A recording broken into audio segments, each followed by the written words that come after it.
Alright, happy Sunday everybody. Forgive my completely messy shop. Got a fire going, it's a little cold out. It's supposed to start snowing tonight here in wonderful Oregon. Working on the Kubota today. Had to, I put some lights on it. Some little LEDs, one there and one there, because, as everybody knows, headlights on the old Kubota tractor, the little BX that you get, are great until you lift the bucket about 1 inch up off the ground. Then you can't see a damn thing. So, added some lights. These ones are kind of cool. I think I got them for, oh gosh, $30 off of Amazon with the switch and the relay and the wiring harness. Flick them on. Whoop, a little bright. Gives you a couple flashes. So it's front and back. Front one, back one. Give the switch another flick. I got strobe, front and back. And once again, I got yellow or amber. And then again, I got flashing. As well as hazards and, blinker and factory lights, whatnot. Just go ahead and shut those off as they're bright. But the switch it came with, I had over here, let's see, there's a little hole here in my tractor, a little rubber grommet there.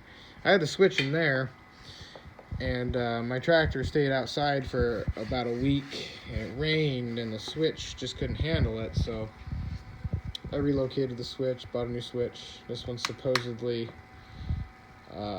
water resistant. I have another switch here. If I turn the tractor, it's hooked to the ignition. I have Mako, it's the pup. I built they don't make one for the BX.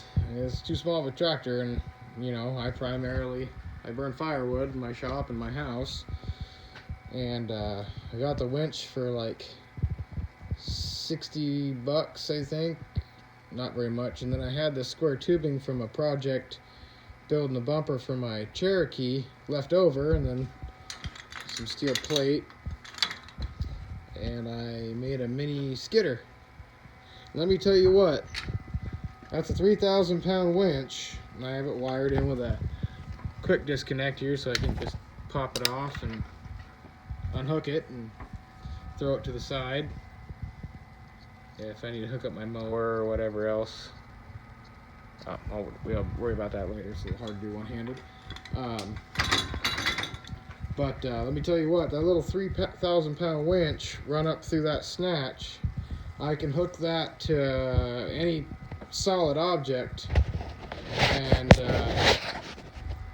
it will literally lift the whole front of the tractor with the bucket on it clean off the ground. That's how hard that little 3,000 pound winch will pull this little snatch. I've pulled quite a bit of stuff with it. Ford Bronco, I've pulled rigs with it, logs with it. But yeah, what I will say is I'm going to get a Curtis cab enclosed. I don't know if you've heard about them. If you have mine's a BX 1880. It's 2018. I think I got, 104.2 hours on it.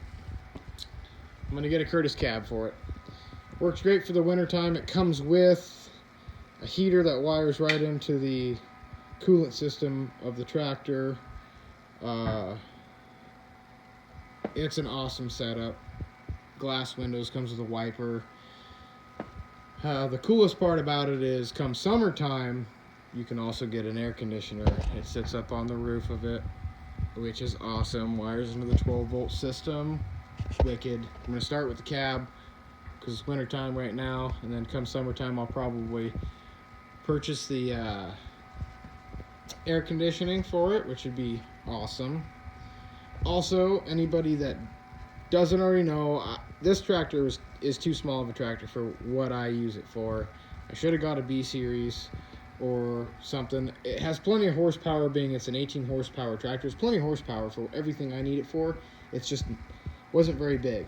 When I got it with turf tires, and on its first oil change at 50 hours, when I did the full service on it, I bought the R2, I think these are, tires that they put on a 2680, the one with the backhoe on the back or whatever, which are, they're significantly larger than the turf tires I got.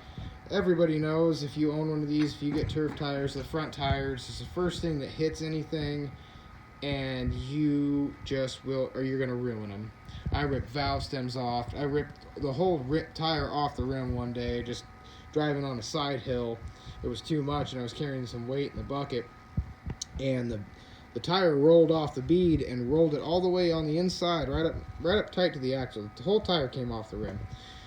So, yeah, these are wicked. And at my local Kubota dealership, I think I paid $375 on the rim with ballast in the back tires already.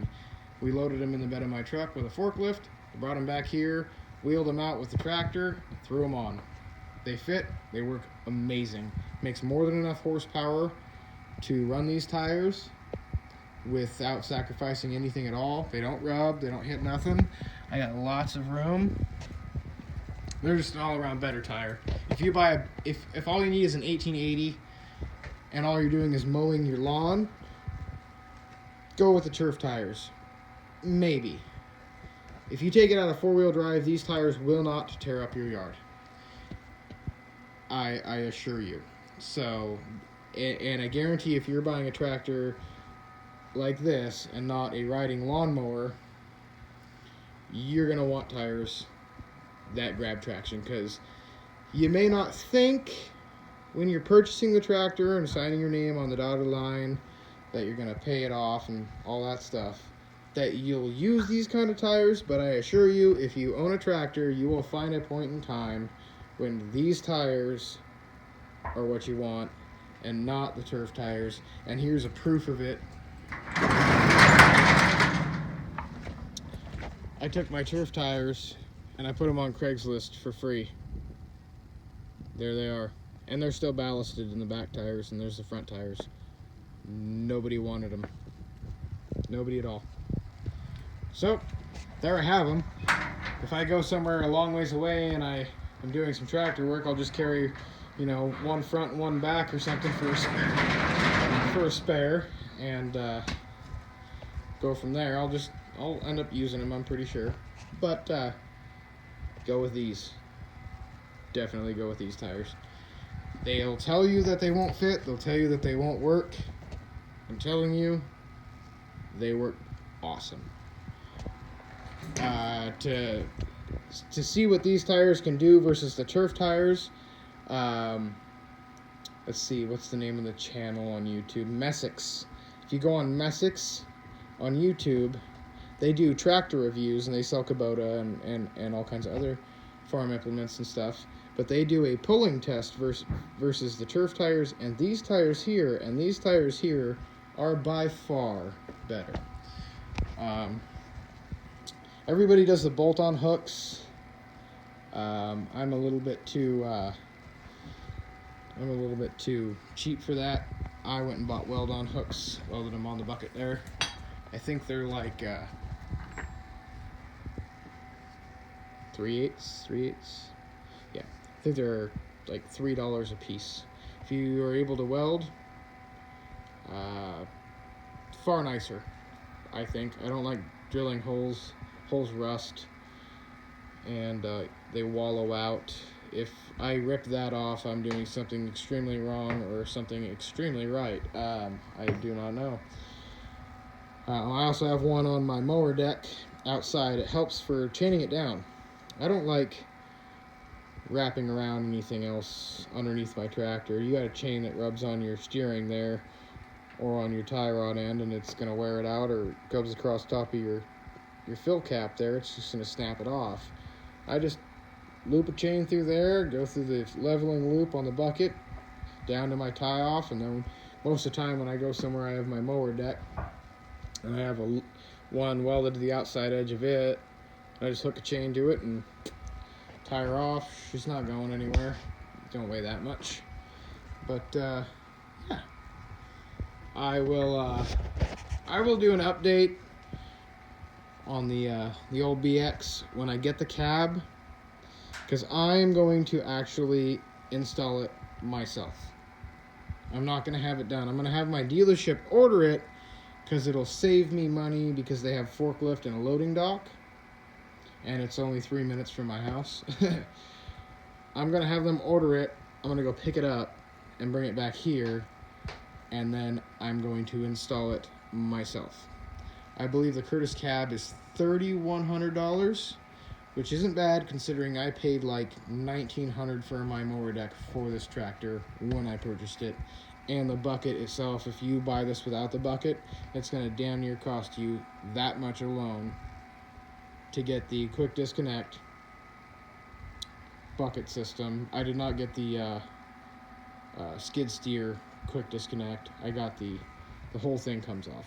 The cool thing about the Curtis cab is that from inside of the tractor, there's a couple little doors on either side you can open up, and you're able to unhook your bucket without getting out of the cab. That right there is absolutely awesome. So, yeah. When I get that, I will post another video of the install. Show how easy and or hard it is, or what I found out. Please like and subscribe. Thank you. Have a nice day.